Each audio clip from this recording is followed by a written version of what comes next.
The team title is coming down to this. Watch the baton passes, watch the line. Everything is in play here in this final event of the meet. From the inside, the Aggies are A&M, Gators of Florida in 4, Razorbacks in 5, Longhorns in 6. Well, and here goes Amber Anning. She takes off with a vengeance in that first 100 meters. She knows what's at stake here for the Arkansas Razorbacks. Anning for Arkansas, Rachel Helding, the senior for Texas, and she's well back at the break. For the Gators, it's Layla Owens, the sophomore. We didn't see good turnover for Anning in the open 400. And here comes Layla Owens to pass her on the backstretch.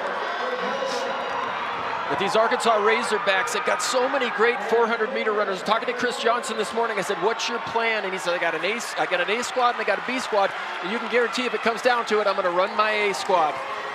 Gators pass first, but they're challenged for the pole or for the lead. It's Nikisha Price of Arkansas who gets rebuffed by Jayla Hollis. Just won't give her that front running. And for Texas, Rashida Adeleke has a lot of room to make up.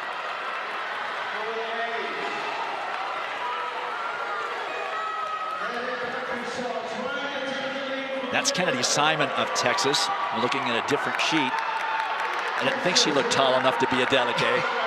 So Arkansas into the lead, followed by Florida, then A&M, and then Texas. And Julian Alfred is going to get the stick for Texas on the third leg. And for Arkansas, it's going to be Rosie Effiong, who we saw in the first heat of the 400-meter final.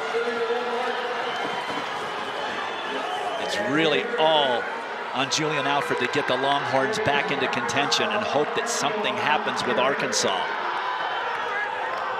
Effiong with a very good lead right now, at least 12 meters. Well, then don't forget who anchors for the Arkansas Razorbacks, and that's Britton Wilson. Britton Wilson, who just smashed the old collegiate and American record, first collegiate under 50 seconds indoors. And with that 400 hurdle strength, she'll be able to come back easier than a lot of others. Look at this lead for Arkansas. They win and it's over. Britton Wilson will get the stick. Oh, she looked away, but she didn't have a problem. There is Adeleke for Texas. But Britton Wilson just set the collegiate record a little over an hour ago. Well, and Julian Alfred, she made up some time. She made up a little bit of time on that second lap, but just made a move a little bit too late. As you see Britton Wilson running all alone out front. Sight we're certainly familiar with. Rosie Effiong split a beautiful 50-57 for Arkansas. The main reason for that huge gap.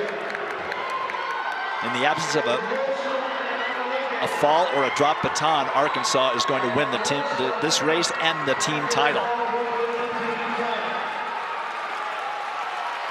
And are they going to threaten their own collegiate record? I think yes. Oh, by a lot. 3:21.76. More than 2 seconds off of their collegiate record set last year. 49.20 for Britton Wilson on the anchor. 50.77 for Adeleke. Amazing. When you think Texas came in here about a 12 to 15 point favorite, but you got to bring the horses and they've got to run. And Arkansas just kept coming back in all the events. Here's the first handoff.